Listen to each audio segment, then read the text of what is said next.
এই যে চম্পাই যাওয়ার পথে কিন্তু আমরা রাস্তায় একটু দাঁড়িয়ে পড়েছি। আসার পথে তো রাস্তায় দোকান চোখে একটাও পড়লো না। আর আমরা হোটেল থেকে বেরোবার সময় সঙ্গে কফি বানিয়ে নিয়ে এসেছিলাম। এখন সেগুলোই চলছে, সেগুলো খাওয়ার পর্ব। আর ওই যে দূরে সব, এই যে আই আই তাতু কি খাচ্ছ দেখাও দেখি। কফি খাচ্ছ তো? কফি আর কেক। তুই কি? তোর কাপ? আমার coffee, black coffee. Black coffee. সবাই আমরা, দেখা যাচ্ছে তো? দেখা যাচ্ছে? হ্যাঁ, ব্ল্যাক কফি উইদাউট সুগার। আর প্রকৃতির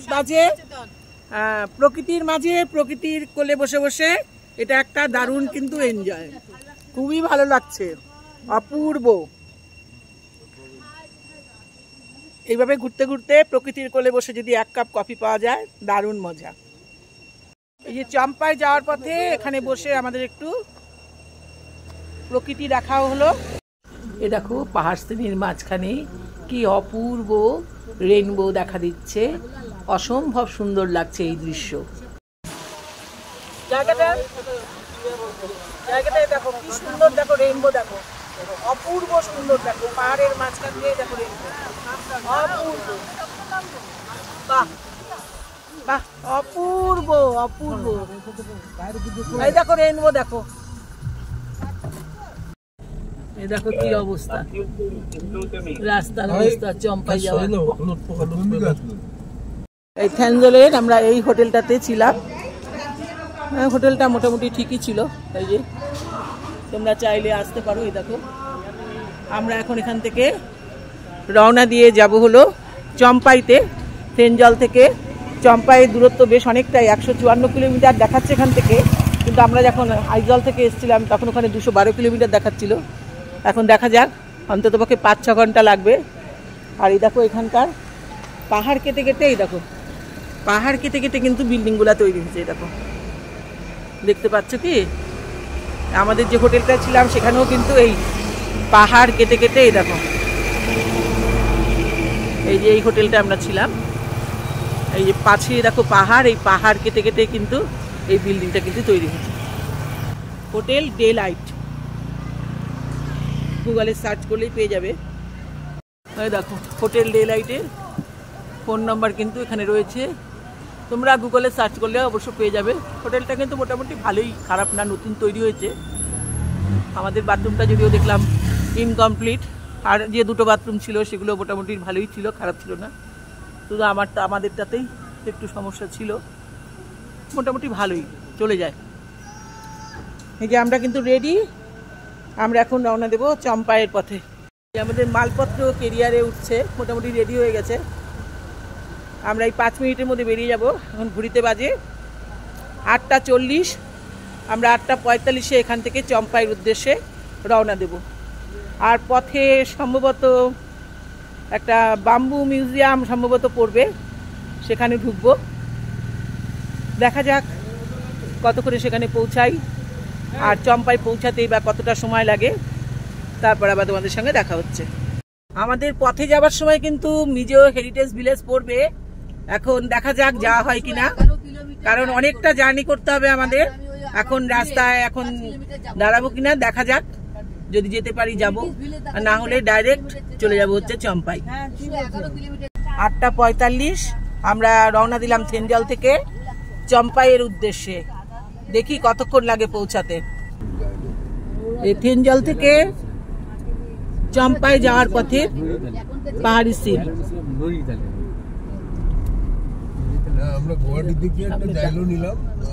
রাস্তা কিন্তু মোটামুটি ভালো ওইখানকার। কুয়াশা দেখো পাহাড়ের উপরে, ওই দেখো কুয়াশা,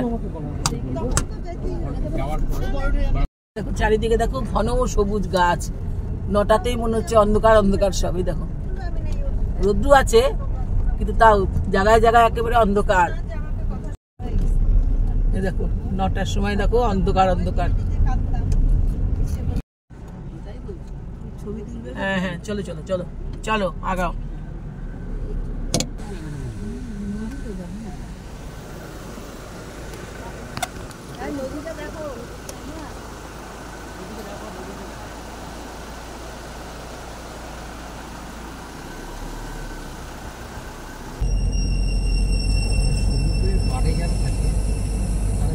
এখানে প্রচুর দেখছি সবুজ, মানে অসম্ভব সবুজ। সব বেলা 9টাতেও 9:05 বাজে, মনে হচ্ছে যে বেলা গড়িয়ে গেছে, মানে এত ঘন গাছপালা।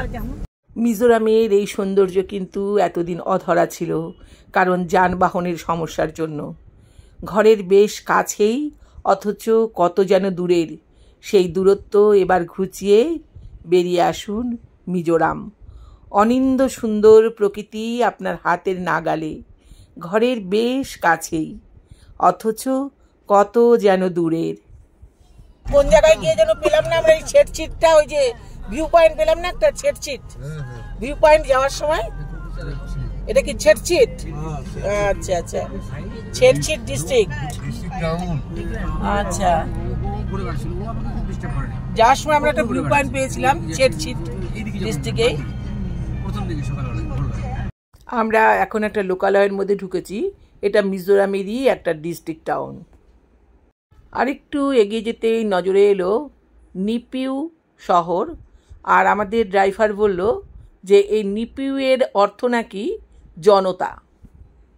আরেকটু সামনের দিকে এগিয়ে যেতেই নজরে এলো হেলথ সেন্টার, বিভিন্ন রকমের দোকান, পাশেই রয়েছে বিভিন্ন ধরনের গাড়ির স্ট্যান্ড, বেশ পরিষ্কার পরিচ্ছন্ন। পাহাড়ি শহরগুলো যেরকম হয় ঠিক তেমনি, শহরের মতো ঝা চকচকে না হলেও বেশ নিরিবিলি শান্ত। এখানে আর একটা জিনিস লক্ষণীয়, এখানে কিন্তু পুরুষ এবং মহিলারা সমান তালে কাঁধে কাঁধ মিলিয়ে কিন্তু বাইরের কাজকর্ম করে যাচ্ছে, অর্থাৎ ব্যবসা বাণিজ্য। এখানকার মার্কেটগুলোতে অধিকাংশই কিন্তু মহিলারাই কিন্তু দোকান সাজিয়ে নিয়ে বসেছে, আর পুরুষরা বিভিন্ন রকম অন্যান্য কাজে নিযুক্ত আছে, যেমন হোটেল বিজনেস, গাড়ি ড্রাইভিং, এই সমস্ত কাজগুলো বেশিরভাগ পুরুষেরা করে থাকে। এই পাহাড়ি এলাকায় সবথেকে বেশি যেটা মন কেড়েছে সেটা হলো চারিদিকে বিভিন্ন ধরনের ফুলের সমারোহ। যেদিকেই তাকাচ্ছি যেন মনে হচ্ছে কেউ যেন নিপুণ হাতে বিভিন্ন ধরনের ফুলের গাছ রোপণ করেছে। উত্তর পূর্ব ভারতের সপ্তকন্যার অন্যতম মিজোরাম। মিজোরাম শব্দের অর্থ পাহাড়ি মানুষের দেশ। মনকাড়া সবুজ প্রকৃতি, সদা হাস্যময় মানুষজন, দূষণহীন পরিবেশ এই রাজ্যের সম্পদ। খানিকটা অজ্ঞানতার কারণে সুন্দরী আজও পর্যটকদের কাছে অধরা। সব ভয় ভাবনার ইতি ঘটিয়ে একবার পৌঁছে গেলে প্রাপ্তির ঝুলিটা ভরবে, অপ্রাপ্তির খাতাটা শূন্য থেকে যাবে। এটা ছেটছিটের কি পঞ্চায়েত ভবন? মিজোরামের এই পাহাড়ি সৌন্দর্য উপভোগ করতে হলে কলকাতা থেকে বিমানপথে লেংপুই পৌঁছাতে হবে, অথবা রেলপথেও এখন পৌঁছাবার ব্যবস্থা হয়েছে। রেলপথে সাইরাং পৌঁছে সেখান থেকে আইজল, এবং আইজলকে কেন্দ্র করেই বিভিন্ন জায়গাগুলো ঘুরতে হবে। আইজল থেকেও চম্পাই যাওয়া যায়, অথবা আইজল থেকে প্রথমে থ্যাংজল ঘুরে সেখান থেকে চম্পাইয়ের পথে রওনা দেওয়া যায়। থ্যাংজল থেকে চম্পাই যাবার সময় এই আইজলের ওপর দিয়েই কিন্তু যেতে হবে। আমরাও থ্যাংজল থেকে এই আইজলের ওপর দিয়েই চম্পাইয়ের দিকে পাড়ি দিয়েছিলাম, কিন্তু থ্যাংজল থেকে যাবার সময় যে পথ ড্রাইভার আমাদের নিয়ে গিয়েছিল সেই পথটা কিন্তু খুব ভালো ছিল। পথটা মসৃণ এবং পথের ধারে ধারে কিন্তু অত বাঁকও ছিল না, সেই জন্য এই জার্নিটা কিন্তু আমাদের খুব একটা কষ্টকর হয়নি। চারিদিকের প্রকৃতি দেখতে দেখতেই আমরা পৌঁছে গিয়েছিলাম চম্পাইয়ের কাছাকাছি। এই দীর্ঘ পথের মধ্যে সম্পূর্ণ রাস্তাই ভালো, তবে শেষ 25 কিলোমিটার রাস্তা কিন্তু প্রচণ্ড ভঙ্গুর, অর্থাৎ পাশের পাহাড়গুলো থেকে প্রায়ই ধস নামে, আর এই ধস সরিয়ে সব গাড়িগুলোকে সামনের দিকে এগিয়ে যেতে হয়। সেই জন্য পথের ধারে কিন্তু সবসময় কিন্তু ক্রেন দাঁড়িয়ে রয়েছে সেই বালি পাথরগুলো সরাবার জন্য। এখানকার প্রতিটি পাহাড়েই দেখলাম প্রচুর বাঁশের গাছ, আর সেই বাঁশগুলো কিন্তু খুব যে মোটা মোটা বাঁশ তা কিন্তু নয়, এই আঙ্গুলের থেকে একটু মোটা। সেই জন্যই মনে হয় এখানকার লোকেরা এই বাঁশের গোড়াটাকে খাদ্য হিসাবে গ্রহণ করে। আর এখানে দেখলাম প্রচুর পরিমাণে কলা গাছ রয়েছে, পাহাড় ভর্তি কলা গাছ। ড্রাইভারকে জিজ্ঞেস করে জানতে পারলাম যে এই কলার মোচাটা এরা খায়, অর্থাৎ বলল ফুলটা আমরা খাই কিন্তু এই কলা আমরা খাই না, যেহেতু এই কলাগুলো বিচিযুক্ত। কিন্তু এত কলা গাছ দেখে মনে হচ্ছিল কেউ যেন নিপুণ হাতে পাহাড়ের গায়ে লাগিয়ে দিয়েছে, সে অপূর্ব শোভা। এই যে সামনে দেখো, এগুলো কিন্তু পাম গাছ। এই দেখো,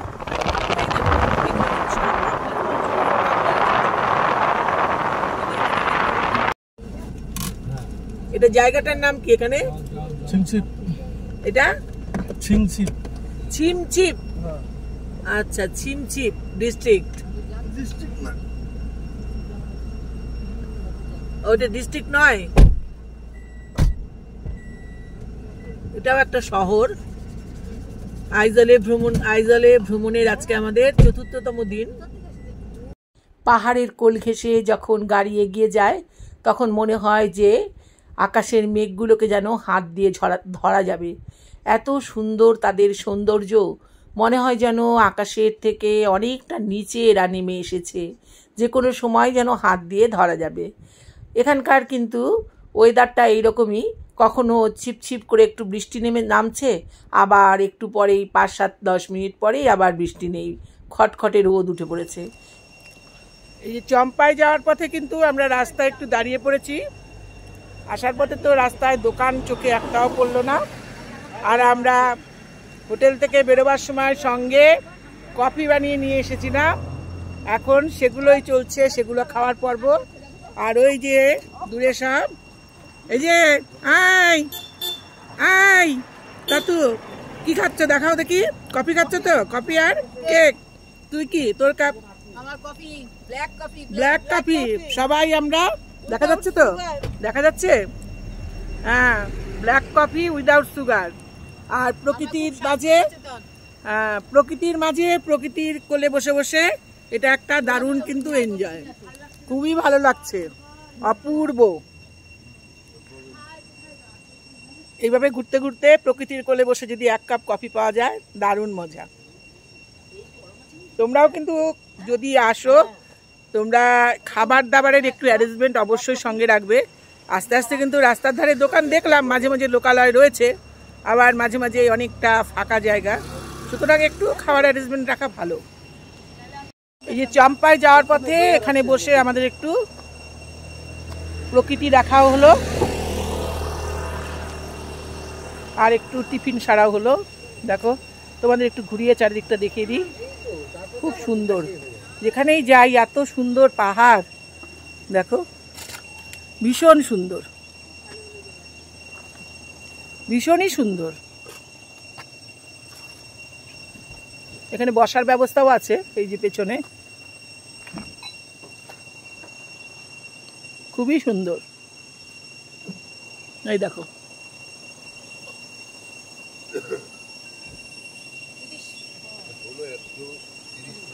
এখনো 130 কিলোমিটার আমাদের আরো যেতে হবে। অনেকটা পথ পাড়ি দেবার পর এখানে মিজোদের একটা ছোট্ট রেস্টুরেন্ট দেখতে পেলাম। চম্পায় গেলে 2 রাত্রি কিন্তু স্টে করতে হবে। আমরা সকালে এখান থেকে বেরিয়েছিলাম, সম্ভবত আমাদের পৌঁছাতে পৌঁছাতে বিকেল হয়ে যাবে। আজকের রাতটা আমরা হোটেল অথবা হোমস্টেতে থেকে পরদিন যে যে দ্রষ্টব্য জিনিসগুলো রয়েছে সেইগুলো ঘুরে নেক্সট দিন সকালে আমরা ওখান থেকে বেরিয়ে আসব। সুতরাং 2টো রাত কিন্তু অবশ্যই চম্পাইতে থাকতে হবে। চম্পাই থেকে খানিকটা দূরেই রয়েছে মায়ানমার বর্ডার, আর তার সাথেই রয়েছে টুয়াই নদী। নদীর এপারে দাঁড়ালে পরে ভারতবর্ষ, আর নদীর ওপারে হলো মায়ানমার। এপার থেকে ওখানকার লোকদের কিন্তু দেখা যায়। এছাড়াও চম্পাইতে রয়েছে গ্রাস গার্ডেন এবং ওয়াইন ফ্যাক্টরি। আমরা এতটা পথ পাড়ি দিলাম, আমরা কিন্তু ধস দেখতে পাইনি। এবার এই যে এবারই কিন্তু এই দেখো সামনে আমাদের ধস, এ দেখো পাহাড় ভেঙে রাস্তায় নেমে এসেছে। আর দেখো পুরো রাস্তাটা জুড়েই কিন্তু সেই পাথর ছড়িয়ে রয়েছে, আর পাহাড়ের ধ্বংসাবশেষ ছড়িয়ে ছিটিয়ে রয়েছে।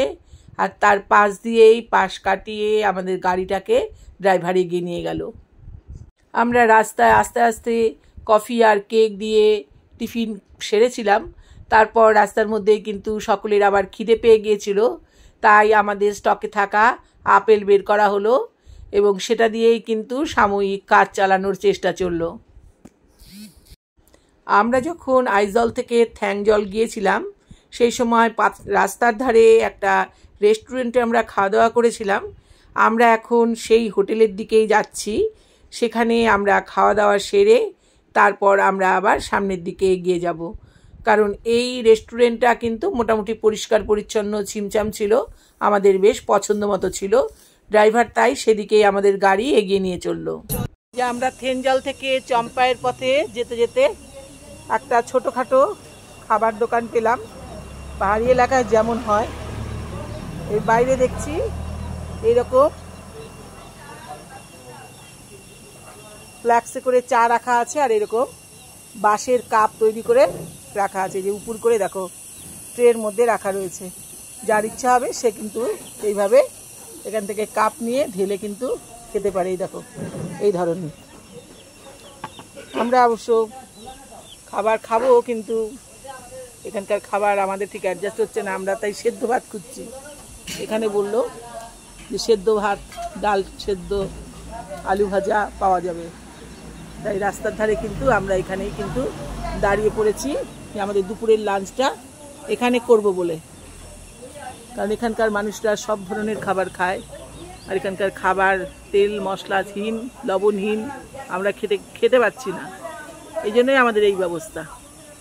এই যে ঘিয়ের শিশি খোলা হচ্ছে, আমাদের সঙ্গে করে আনা ঘিয়ের শিশি, এটা দিয়েই আজকের ভাতটা দেখি একটু তৃপ্তি করে আমরা খেতে পারি।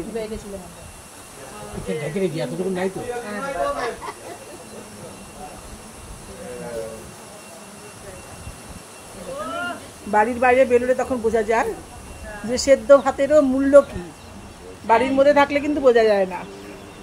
কি সাঙ্গার কি মিজো থালি? মিজো থালি মিজো থালিতে কি কি আছে বলো দেখি একটু আমাকে।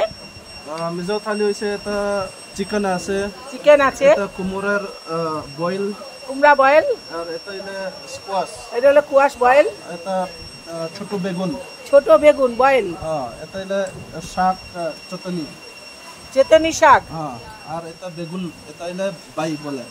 আচ্ছা, এটা বেগুন, এটা হলো স্যুপ। আচ্ছা, এটা কিসের স্যুপ?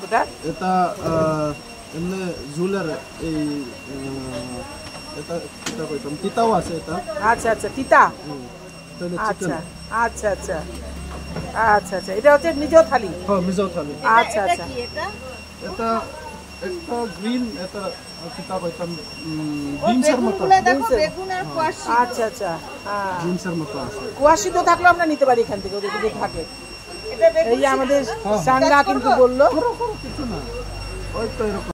এখানে আমরা আলু সেদ্ধ, ডাল সেদ্ধ, আলু ভাজা এবং নিজেদের সঙ্গে আনা ঘি দিয়ে তৃপ্তি সহকারেই দুপুরের ভাতটা খেয়েছিলাম, কারণ কদিন থেকেই কিন্তু আমরা ঠিকমতো খেতে পাচ্ছিলাম না। এখানকার পাহাড়গুলোর উচ্চতা যে খুব বেশি তা কিন্তু নয়, কিন্তু এর মাথায় মাথায় যে মেঘগুলো ভেসে বেড়াচ্ছিল সব মিলিয়ে এক অপূর্ব সৌন্দর্য সৃষ্টি করেছিল। আমরা কিছুটা এগিয়ে যেতেই নজরে এলো রাস্তার পাশে কিছু মেয়েরা ফলের দোকান সাজিয়ে নিয়ে বসে রয়েছে। দেখা দেখি কি ড্রিঙ্কস নিল এখান থেকে। এটা কি ড্রিঙ্কস? এটা খেয়ে নিয়ে, এই যে এখানে কি ড্রিঙ্কস রয়েছে জানি না এটা কি ড্রিঙ্কস, এখানকার লোকাল মার্কেটের ড্রিঙ্কস বলছে। এখন এই যে লোকাল মার্কেটে রয়েছে, এখন কি যে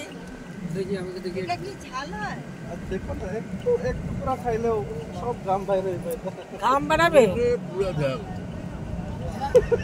এ দেখো এখান থেকে আমরা মিজোরামের ভূত ঝলকি লঙ্কা, আমি যদিও চিনি না, আমার বড় জামাইয়ের আবদার যেখান থেকে ভূত ঝলকি লঙ্কা নিয়ে আসতে হবে।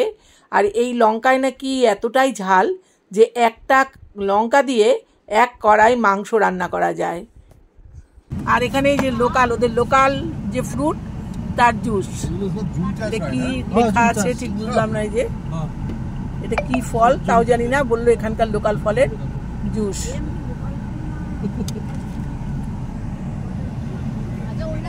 এই ফলটার নাম কি? সাপথই। ওই সাপথই ফলেরই জুস খেলাম আমরা এটা। আচ্ছা, কোনোদিন অবশ্য জানি না, এখানকার লোকাল ফল বলছে সাপথই। পেট ডাইজেশনের লাগে ভালো। মানে ওর পাতাটা কি তিতা হয়?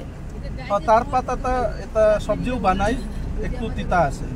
আচ্ছা, আর এই যে জুসটা যে আমরা খেলাম কি লাভ হবে? মানে এটা ডাইজেশনের লাগে ভালো। আচ্ছা, ডাইজেশনের জন্য ভালো। আচ্ছা আচ্ছা, ঠিক আছে, জানা হলো। এটা কোনো ক্ষতি করতে না, এটা সবচেয়ে ভালো। আচ্ছা আচ্ছা, আমরা এখন অনেকটা পথ পাড়ি দিয়ে অনেকটা কাছে চলে এসেছি। সূর্য এখন মাথার উপরে, সূর্যের প্রচণ্ড উত্তাপ, কিন্তু চারপাশে দেখো পাহাড়ের শ্রেণী আর মেঘ দেখতে দেখতে এতই ভালো লাগছে সেটা আর বলে বোঝাতে পারছি না। যেদিকেই তাকাই শুধুমাত্র মেঘ আর মেঘ, আর চারিদিকে ছোট ছোট পাহাড়। এই এলাকায় পাহাড়গুলো ছোট ছোট, যার জন্য এই সমস্ত এলাকায় কিন্তু প্রচুর জুম চাষ হয়ে থাকে। এখানকার ভূমির গঠনের জন্যই কিন্তু এটা সম্ভব। আমরা যেখানে যাচ্ছি চম্পাইতে, এই চম্পাইও কিন্তু ধান উৎপাদনের জন্য বিখ্যাত। সেই জন্য চম্পাইকে কিন্তু রাইস বোলও বলা হয়। চারিদিকে পাহাড়ের শ্রেণী আর মাঝখানে হলো সমতল ভূমি, অর্থাৎ চারিদিকে পাহাড় দিয়ে ঘিরে মাঝখানটা বাটির মতন তৈরি হয়েছে। সেই জন্য সেই এলাকাটাকে রাইস বোল বলা হয়। মিজোরামের অধিকাংশ ধানই কিন্তু এই চম্পাই থেকে আসে। মিজোরামের প্রাকৃতিক সৌন্দর্য, তার সবুজ পাহাড়, ঘন জঙ্গল, ঝর্ণা এবং স্বচ্ছ হ্রদ পর্যটকদের আকর্ষিত করে। মিজোরামের 84% অঞ্চলই কিন্তু বনভূমি দ্বারা বিস্তৃত। মিজোরামের উল্লেখযোগ্য প্রাকৃতিক আকর্ষণগুলির মধ্যে রয়েছে ডাম্পা টাইগার রিজার্ভের মতো জীব বৈচিত্র্যপূর্ণ অঞ্চল এবং জম্পুই পাহাড়ের মতো মনোমুগ্ধকর স্থান। এখানে জুম চাষ নামে এক ধরনের কৃষি পদ্ধতির প্রচলন আছে, যা ঐতিহ্য ও প্রকৃতির সাথে নিবিড়ভাবে সম্পর্কিত। মিজোরামের প্রাকৃতিক সৌন্দর্য ও পরিবেশ মিজোরামের মানুষের জীবনে গুরুত্বপূর্ণ প্রভাব ফেলে। এই রাজ্যের বিভিন্ন স্থানে সুন্দর ঝর্ণা ও নদী রয়েছে, যা প্রাকৃতিক শোভা বৃদ্ধিতে সহায়তা করে। এই রাজ্যটি ভারতের দ্বিতীয় সর্বনিম্ন জনবহুল রাজ্য, আর প্রচুর বনাঞ্চল থাকার জন্য এই রাজ্যটি ভারতের চতুর্থ সর্বাধিক বনাঞ্চলযুক্ত রাজ্য হিসাবে পরিচিতি লাভ করেছে। আগেই বলেছি, থ্যাংজল থেকে চম্পাই যাবার পথে শেষ যে 25 কিলোমিটার রাস্তা আমরা পাবো সেটা কিন্তু ধসপ্রবণ এলাকা। এই যে ধসপ্রবণ এলাকা কিন্তু শুরু হয়ে গেছে, বাইরে পথের ধারে বোর্ডে লেখা রয়েছে ধসপ্রবণ এলাকা। সুতরাং দেখো, এই ধস সরিয়ে সরিয়েই কিন্তু এই গাড়ি ঘোড়া চলাফেরা করছে। এখানকার মাটির ধরন এতটাই নরম যে এখানে সবসময় ধস পড়তেই থাকে, সব সময় ক্রেন দিয়ে ধস সরানো হচ্ছে। পথের পাশে দেখলাম ক্রেন দাঁড়ানোই রয়েছে। আমরা আসার আগের দিন কিন্তু প্রচণ্ড বৃষ্টি হয়েছিল। আমরা আগেই খবর পেয়েছিলাম যে রাস্তা খুব খারাপ। তা সত্ত্বেও আমরা রওনা দিয়েছিলাম ভীষণ ভয়ে ভয়ে যে আমরা শেষ পর্যন্ত আমাদের নির্দিষ্ট গন্তব্যে পৌঁছাতে পারবো কিনা। এই রাস্তাগুলো যখন পার হচ্ছিলাম ভীষণই ভয় লাগছিল, কিন্তু তারপরেও ঠাকুরের নাম স্মরণ করে কিন্তু আমরা এই রাস্তাটা কিন্তু পাড়ি দিয়েছিলাম। এখন এই সম্পূর্ণ রাস্তাটাই কিন্তু মাঝে মাঝে আমরা এই রকম ভাঙা ভাঙা পাবো, যেখানে সেখানে পাহাড় এসে রাস্তা আটকে দিয়েছে। সরু একটু পথের মধ্যে দিয়ে কোনো রকম গাড়িগুলোকে পার করা হচ্ছে। তবু এত বাধা সত্ত্বেও কিন্তু ভ্রমণ পিপাসু মানুষরা এর মধ্য দিয়েই কিন্তু এখানে বেড়াতে আসছে। মিজোরাম পূর্বে আসামের লুসাই পাহাড় জেলা নামে পরিচিত ছিল। 1954 সালে এর নাম পরিবর্তন করে মিজো পাহাড় জেলা রাখা হয়। 1972 সালে এই স্থানটি মিজোরাম নামে পরিচিত একটি কেন্দ্রশাসিত অঞ্চলে পরিণত হয়। নিচে চলে এসেছে জল, এই দেখো সব পাহাড় বেয়ে উপর থেকে জল নেমে আসছে, ভেজা সব রকগুলো।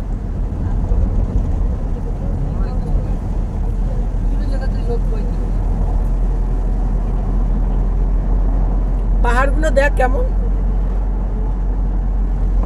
অন্যরকম, উপরের দিকটা একরকম, এই দিকটা একরকম, নিচের দিকটা একরকম। এই যে ধস নেমেছে, দেখো কি অবস্থা, দেখো পাহাড়ের ধস। পাহাড়ের ধস সম্পর্কে তেমন শুনেছি কিন্তু কোনো আন্দাজ ছিল না। দেখলাম বড় বড় পাহাড় সব ভেঙে পড়েছে নিচে। কি অবস্থা দেখো, অনেক জায়গাতেই ধস নেমেছে। এই দেখো কি অবস্থা, রাস্তার অবস্থা, চম্পাই যাওয়া। এই দেখো কি অবস্থা, বিরাট ধস নেমেছে। তবে এই প্রসঙ্গে তোমাদের একটা কথা বলে রাখি, তোমরা এদিকে ঘুরতে এলে কিন্তু বর্ষার সময়টা বাদ দিয়ে অন্য যে কোনো সময় তোমরা আসতে পারো, কারণ বর্ষার সময় সব সময় নাকি এই রকম ধসই এখানে পড়ে। আমাদের ড্রাইভার বলল, তাছাড়া ওখানকার স্থানীয় লোকদের কাছেও আমরা শুনতে পেলাম যে এই রাস্তা কিন্তু প্রায় সময়ই কিন্তু বন্ধ থাকে। এইভাবে রাস্তার কাজ সবসময় হচ্ছে এবং তারপরেই কিন্তু যানবাহনগুলো আসা যাওয়া করছে। এই রাস্তা পরিষ্কার করবার জন্য প্রায় একটু পরপরই দেখলাম বেশ কয়েকটা ক্রেন রাস্তার ধারে কিন্তু দাঁড়িয়ে রয়েছে। এখানকার এইভাবেই কাজকর্মগুলো চলছে। এত সব বাধা বিপত্তি সরিয়ে রেখেও কিন্তু প্রতি বছরই কিন্তু পর্যটকরা এই সৌন্দর্যের আকর্ষণে এখানে পৌঁছে যাচ্ছে। এই দেখো আমরা কিন্তু আস্তে আস্তে কিন্তু এগিয়ে যাচ্ছি সামনের দিকে। এই এলাকাটা কিন্তু ধসপ্রবণ এলাকা, হ্যাঁ ওখানে লেখা রয়েছে বোর্ডের মধ্যে। দেখো সাইডেও দেখো কেমন ধস, এই দেখো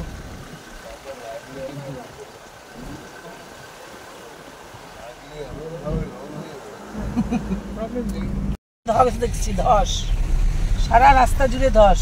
এই দেখো সামনে কিন্তু রেইনবো দেখা যাচ্ছে, দেখো দেখতে পাচ্ছ, হালকা দেখা যাচ্ছে। দেখো দেখি সামনে বলে আবার পাবো, দেখি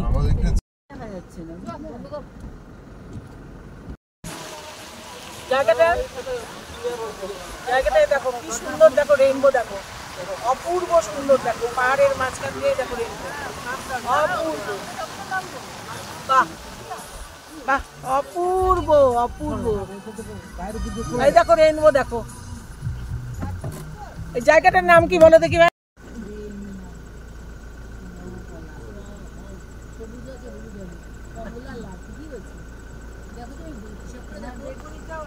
এই রেনবো দেখে আমাদের গাড়ি সামনের দিকে এগিয়ে চললো। এই রকম কিন্তু অনেক রেনবোই কিন্তু এই পথের মাঝখানে আমাদের দেখা মিলেছে। সকলেই এই রাস্তা দিয়ে গেলে এই রেনবোর দেখা পায়। আগে থেকে আমাদের ড্রাইভার ভাই বলেছিল একটু এগোলেই কিন্তু সুন্দর রেইনবো দেখতে পাবে। তাই আমাদের মাঝে মাঝে গাড়িটা দাঁড়িয়ে পড়ছিল, আমরা সব অধীর আগ্রহে সেই রেইনবো দেখার জন্য অস্থির হয়ে পড়ছিলাম। দেখো ডান দিকের যে পাহাড়ের শ্রেণী, এই দেখো ভেঙে ভেঙে পড়েছে, দেখো পুরো কিন্তু মাটি মাটি আর ছোট ছোট পাথর। এটা কি ধরনের রক আমি ঠিক বুঝতে পারছি না, কোথাও কিন্তু শক্ত পাথরের পাহাড় রয়েছে। এ দেখো সামনে আর একটা গাড়ি আসছে আর আমাদের গাড়িটা কিন্তু দাঁড়িয়ে পড়েছে, কারণ ওই গাড়িটা পাস হয়ে না আসলে আমাদের গাড়িটা কিন্তু সামনের দিকে আর এগোতে পারবে না। সেই জন্য খানিকটা দূরত্বেই কিন্তু আমাদের গাড়িটা দাঁড়িয়ে পড়েছে। ওই গাড়িটা পার হয়ে গেলেই তবেই কিন্তু আমাদের গাড়িটা সামনের দিকে এগিয়ে যাবে। এ দেখো এখানে ভিডিওটা আমি কাটছি না, তোমাদেরকে পুরোটাই দেখাচ্ছি। এ দেখো কি অবস্থা, কি করুণ অবস্থা রাস্তার। এই রাস্তাগুলো কিন্তু খুব সুন্দর করে বানানো, পাকা বেশ সুন্দর করে বানানো, কিন্তু এইভাবে যদি ক্রমাগত ধস পড়তেই থাকে তাহলে কিন্তু এই রাস্তাগুলো আর সুন্দর থাকবে না। এই দেখো গাড়িটা ছোট্ট গাড়ি, কিন্তু গাড়িটা ওখান থেকে ঢুকে বেরোতে পারছে না। আমাদের তো ভীষণই ভয় লাগছিল যে আমরা কিভাবে যাব ওই রাস্তা দিয়ে। আর আমাদের গাড়িটা কিন্তু এই গাড়ির চেয়ে বেশ বড় ছিল। সামনেই নজরে এলো গাড়িগুলো দাঁড়িয়ে রয়েছে, তারও সামনে ক্রেন দাঁড়িয়ে রয়েছে। আর ক্রেন কিন্তু আস্তে আস্তে করে মাটিগুলো সরিয়ে দিচ্ছে গাড়িগুলোকে যাবার জন্য। এই দেখো ক্রেন দিয়ে দিয়ে কিন্তু মাটি তখনও তোলা হচ্ছে। সব সময় ক্রেন কিন্তু তাদের কাজ করেই চলেছে। এ দেখো ক্রেন দিয়ে মাটিগুলো সরিয়ে দেওয়ার ফলে গাড়িটা আস্তে আস্তে এগিয়ে গেল। তারপরেই কিন্তু আমাদের গাড়ি সেই রাস্তা ধরে সামনের দিকে এগিয়ে যাচ্ছে। ওই দেখো পথের পাশে কিন্তু ওই দেখো ক্রেন কিন্তু দাঁড়িয়েই রয়েছে। পাহাড়ের এই ধরনের যে একটা নতুন অভিজ্ঞতা, এটা কিন্তু আমার একেবারেই ছিল না। অনেক পাহাড়ি ভ্রমণ করেছি, কিন্তু এই ধরনের ধসের সম্মুখীন কিন্তু এর আগে কোনো দিনও হইনি। এবারই আমার জীবনে প্রথম। এত প্রতিকূলতা থাকা সত্ত্বেও কিন্তু এই মিজোরামের সৌন্দর্যের টানে বহু পর্যটক কিন্তু এখানে বারবার ছুটে আসে। যদিও এতদিন কিন্তু যাতায়াতের অনেক অসুবিধা ছিল, তা সত্ত্বেও কিন্তু অনেক পর্যটকই কিন্তু এই জায়গা থেকে আরও অনেক আগেই কিন্তু ঘুরে গেছে। এখন যাতায়াতের সুবিধা হওয়াতে সাধারণ মানুষরা আসা যাওয়া করতে পারছে, সুবিধা হয়েছে। এই চারিপাশের প্রাকৃতিক সৌন্দর্য উপভোগ করতে করতে আমাদের গাড়ি ছুটে চলল সামনের দিকে। এতটাই সুন্দর ছিল আশেপাশের পরিবেশ যে আমাদের মনেই পড়েনি যে আমরা কতটা সময় পার করে এসেছি। আমরা কিন্তু মোটামুটি থ্যানজল থেকে বেরিয়ে চম্পাই যখন পৌঁছালাম তখন মোটামুটি 8 ঘন্টা মতো সময় কিন্তু পেরিয়ে গেছে। কিন্তু কোন দিক দিয়ে যে আমাদের 8 ঘন্টা পেরিয়ে গেল আমরা কিন্তু বুঝতেই পারিনি। এ দেখো পাহাড়ের রূপ দেখো, সামনে কোথাও বা ন্যাড়া পাহাড়, আবার কোথাও সবুজে সবুজ, আবার কোথাও বা দেখো একদম এক ফোঁটা সবুজের কোনো চিহ্নও নেই। এত মানে কি বলবো ভ্যারাইটি, মানে আমি অবাক হয়ে দেখছিলাম এই পাহাড়গুলোকে। দেখো কি সুন্দর, একদিকে খাদ একদিকে পাহাড়, দূরে আবার টিলার মতো দেখা যাচ্ছে, অপূর্ব সুন্দর। দেখো এই সৌন্দর্য কিন্তু শুধু মুখে বলে প্রকাশ করা সম্ভব নয়, এটা কিন্তু সম্পূর্ণ উপলব্ধির বিষয়। এটা চোখে না দেখলে ঠিক মানে বলে ঠিক আমি বোঝাতে পারছি না যে এর সৌন্দর্যটা ঠিক কতটা ছিল। মানে অপূর্ব, এক কথায় অপূর্ব। অনেক জায়গাতে অনেক পাহাড়ে ঘুরেছি, কিন্তু এই ধরনের পাহাড় কিন্তু এর আগে আমি যাইনি। পুরুলিয়ার পাহাড়গুলো ছোট, কিন্তু এই ধরনের নয়, এটা একদম অন্য ধরনের পাহাড়। এই জায়গার পাহাড়গুলো দেখে কি মনে হচ্ছে বলতো? ওই যে না ওই যে পুরীর যে কোণারকের মন্দির আছে, দেখে মনে হচ্ছে কি ওই কোণারকের মন্দিরের গাগুলোর মতো লাগছে। দেখো সামনের পাহাড় শ্রেণীটা কি সুন্দর লাগছে, আর তার উপরে মেঘগুলো ভেসে আছে, যেন মনে হচ্ছে হাত দিলেই ধরা যাবে। আমরা এই সৌন্দর্য উপভোগ করতে করতেই পৌঁছে গিয়েছিলাম চম্পাইতে, অর্থাৎ 212 কিলোমিটার রাস্তা পাড়ি দিয়েছিলাম। যদিও এটা 5-6 ঘন্টায় পাড়ি দেওয়ার কথা, কিন্তু এটা পাড়ি দিতে আমাদের সময় লেগেছিল 8 ঘন্টা। যদিও আমরা রাস্তায় একটু সময় আমরা দাঁড়িয়েছিলাম, একটু চা খেয়েছিলাম, নিজেরা খাবার দাবার খেয়েছিলাম, রাস্তায় আমরা ফল কিনেছিলাম। সেই জন্য এখানে পৌঁছাতে কিন্তু আমাদের প্রায় 8 ঘন্টা লেগেছিল। আমরা কিন্তু ঢুকে গেছি একদম চম্পাইয়ে। দেখো চম্পাইটা কিন্তু মোটামুটি সমতল ভূমির মধ্যেই অবস্থিত। চারপাশে পাহাড় থাকলেও এই লোকবসতি গড়ে উঠেছে সমতলের উপরেই। আমরা যে হোমস্টে বুক করেছিলাম তার খোঁজেই আমরা তখন রওনা দিয়েছি। আমাদের গাড়ি ছুটে চলেছে সেই হোমস্টের দিকে। আমরা ছিলাম 6 জন, তবে আমাদের এখানে 2টো জায়গাতে আমাদের রুম বুক করা ছিল, কারণ এক জায়গাতে পাওয়া যায়নি। ফেইথ হোমস্টেতে আমাদের 2টো রুম বুক করা হয়েছিল 4 জনের জন্য, আর এনএস্ট হোমস্টেতে আমাদের একটা রুম বুক করা হয়েছিল আমাদের 2 জনের জন্য। কিন্তু আমরা ফেইথ হোমস্টেতে পৌঁছে ওখানকার রুমের যা অবস্থা দেখলাম, তা সেখানে আমরা পৌঁছে সিদ্ধান্ত নিলাম যে এখানে থাকাটা যদিও কষ্টকর ব্যাপার হবে, তাই এনএস হোমস্টেতে আরেকটা রুম পাওয়া যায় কি না সেই ব্যাপারে অনুসন্ধান করবার। এবং এখানে পৌঁছে আমাদের যে জিনিসটা ভীষণ ভালো লাগলো, চারিদিকে কসমস ফুলের সমারোহ। আমরা অক্টোবরে এখানে গিয়েছিলাম, আর এই অক্টোবরেই কিন্তু এখানে কসমসের প্রচুর সমারোহ তোমরা দেখতে পাবে। এখানে একটা উৎসবই হয় এই কসমসকে উপলক্ষ করে। 14, 15, 16, 17 4 দিন ধরে চলে এই উৎসব। এই কসমস ফুলকে নিয়ে যে অনুষ্ঠান হয় সেজন্যই কিন্তু এখানে প্রচণ্ড ভিড় ছিল, তাই এখানে রুম পাওয়া ভীষণ সমস্যা হচ্ছিল। আমাদের এই এনএস হোমস্টেতে আমরা রুমটা আগেই বুক করে রেখেছিলাম, আর এখানে খোঁজ নিয়ে জেনেছিলাম যে এখানে কোনো রকম রুম নেই। তো যাই হোক, আমরা ভাগ্যক্রমে আমরা ওপরে আর একটা রুম এখানে পেয়ে গিয়েছিলাম, যদিও সেটা স্যুট রুম ছিল, সেটাও আমি তোমাদের পরবর্তীতে দেখাচ্ছি। আমার কিন্তু একটা পুরো ভিডিওই রয়েছে এই এনএস হোমস্টেকে নিয়ে, কারণ এই হোমস্টেটা আমার এতটাই ভালো লেগেছিল যে ভাবলাম যে আমাদের মতো যেন সমস্যায় কেউ না পড়ে, সেজন্যই কিন্তু আমি এই ভিডিওটা বানিয়ে আমার চ্যানেলে আমি আপলোড করেছি। তোমরা চাইলে সেখান থেকে দেখে নিতে পারো, সেখানে কিন্তু ফোন নাম্বার এবং হোটেলের ডিটেলসটা কিন্তু দেওয়া রয়েছে। আমাদের এই হোমস্টে রুমটা তাও একবার আমি ঘুরিয়ে দেখিয়ে দিচ্ছি, যদি তোমরা কিছুমাত্র উপকৃত হও। এই দেখো রুমটা কিন্তু বেশ বড়সড়। এখানে দেখো যা যা দরকার একটা রুমের মধ্যে সবই কিন্তু রয়েছে। এ দেখো একটা খাট, একটা ওয়ার্ড্রপ রয়েছে, এখানে বসার জন্য ছোট্ট একটা সোফা রয়েছে, দুদিকে দুটো বেড টেবিল রয়েছে। মানে সুন্দর, মানে এক কথায় মানে হোমস্টে হলেও খুব সুন্দর, পরিষ্কার পরিচ্ছন্ন, মানে হোটেলের মতোই। এই সামনে দেখো এই পাশেও একটা আয়না লাগানো রয়েছে, আর এই দিকে আমার পেছন দিকে রয়েছে একটা বাথরুম। বাথরুমে যা যা প্রয়োজনীয় সরঞ্জাম সবই দেওয়া রয়েছে, কোমোড রয়েছে, গিজার রয়েছে, বালতি রয়েছে, যা যা দরকার সবই রয়েছে। আমার কিন্তু ভীষণই ভালো লেগেছে এই হোমস্টেটা। আর বাইরেও কিন্তু জামাকাপড় মেলার যথেষ্ট জায়গা রয়েছে, খুব সুন্দর। এক কথায় এখানে এসে হাত পা ছড়িয়ে দিয়ে থাকাই যায়, ভীষণই সুন্দর। আর এর ভাড়াও কিন্তু খুব একটা বেশি নয়, এর ভাড়া ছিল 2000 টাকা। এই রুমটা তোমাদের দেখালাম। আর ওপরে এটাতে আমরা দুজন ছিলাম, আর ওপরে আর একটা স্যুট রুম নেওয়া হয়েছিল, সেটার ভাড়া হচ্ছে 3000 টাকা। সেটা তো বিশাল রাজকীয় ব্যাপার। এই রুমটা নাকি আরেকজনের বুক করা ছিল, ভাগ্যক্রমে উনি এই ধসের কারণে এখানে এসে পৌঁছাতে পারেননি জন্য আজকে ওনারা ক্যান্সেল করেছে জন্য আমরা কিন্তু এই স্যুট রুমটা পেয়েছি। তা এই রুমটার ভাড়া হলো 3000 টাকা। এখানে কিন্তু রান্নার সমস্ত ব্যবস্থা রয়েছে। আমরা যে নিচে রুমটা নিয়েছি সেটাই কিন্তু রান্নার কোনো ব্যবস্থা নেই। আর ওপরে যে স্যুট রুমটা তোমাদের এখন দেখাচ্ছি, এখানে কিন্তু রান্নার সমস্ত ব্যবস্থা রয়েছে। এখানে তোমার বাসনপত্র, গ্যাস সিলিন্ডার সমস্ত কিছু রয়েছে। এই দেখো এখানে কিন্তু আলাদা করে একটা বসার ঘরও দেখো রয়েছে, খাবার ঘরও আলাদা রয়েছে, বসার ঘরও আলাদা রয়েছে, আর দুটো বেডরুম রয়েছে এখানে।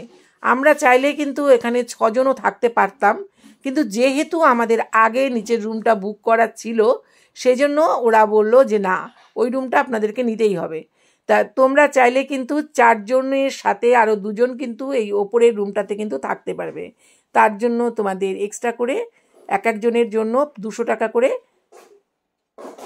চার্জ দিতে হবে। 2 জন থাকলে পরে 400 টাকা, 3000 সঙ্গে আরও 400 টাকা অ্যাড হবে। কিন্তু আমার হোটেলটা সত্যি ভীষণই দেখো ভালো লেগেছে। এই দেখো প্রত্যেকটা নিচের ঘরগুলো তো তোমাদের ঘুরিয়ে দেখালাম। এই দেখো এগুলো হলো ওপরের ঘর। ওপরের ঘরগুলো ভীষণ সুন্দর। আর ওপর থেকে বাড়িতে বাইরের দিকে ব্যালকনিতে দাঁড়ালে পরে সুন্দর পাহাড় দেখা যাচ্ছে, খোলামেলা, খুব সুন্দর। নিচের বাথরুমটাও যেরকম দেখালাম ওপরের বাথরুমটাও সেম। ঘরগুলোও কিন্তু বেশ বড় বড়। 2টো রুম, একটা বসার ঘর, একটা খাবার ঘর, আর খাবার ঘরের সঙ্গেই হলো কিচেন।